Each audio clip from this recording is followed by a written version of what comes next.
My art is a way of me processing all different types of experiences and complicated emotions. And my art has been an incredibly therapeutic tool throughout that. I think it provides me with a bit of a mental escape in moments that feel very overwhelming. And I experience something, I normally wait about a week or so, and then I put that into my art, and it really, really helps me. And sometimes it can be an incredibly emotional process, because as you're sitting there and working on the art, emotions do arise.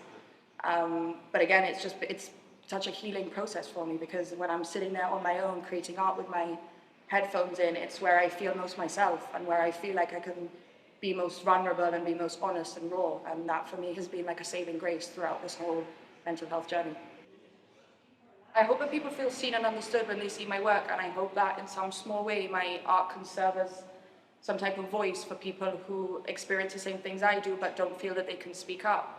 And then also for people that don't experience it or don't really understand it, I'm hoping that they can take away some sort of awareness of what it's actually like to live with these types of conditions. The works are personal and visceral. Laying bare her darkest moments, Natasha invites the viewer in, closer to her pain. It's an understandably difficult experience for Mum. It depicts this agony that she goes through when she has auditory or visual hallucinations.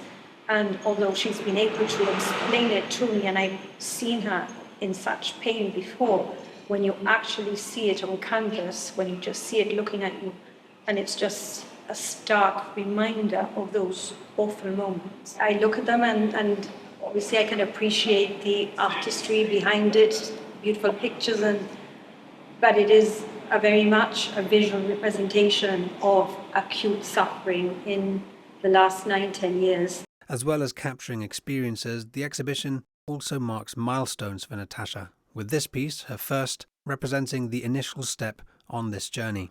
I created it during my time in a mental health institution in Spain, and I was on 24/7 suicide watch, which was really overwhelming because you literally could not do anything without a nurse or someone by your side. And when all this was going on, it was just, again, this little escape that I had, this little comfort, and it was this drawing actually that got me through a lot.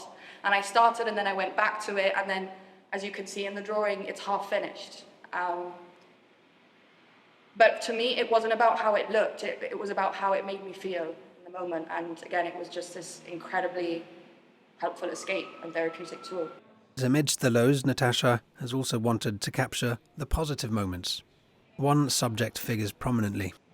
The comfort that Frankie's given me throughout my mental health journey has been incredible. He's like my therapy dog, and he's just been there through every high and every low, and it's just this quiet sort of company that's got me through all these difficult moments. And I think I've spent so much alone time one-on-one with him that he's probably seen the worst of it, the best of it, and he's just light and joy and everything you need on a bad day. Never shying away from those bad days, Natasha also takes stock of the good, reminding herself of the progress this exhibition represents. I think if you had said to me 3 years ago that I would be here doing this, I wouldn't have believed you. I wouldn't have believed that I would be well enough. And I think when you live with chronic mental health conditions, you really focus on surviving and just getting through the day. And I think sometimes you forget to stop and process actually how far you've come. So I think this is a good reminder of all my progress.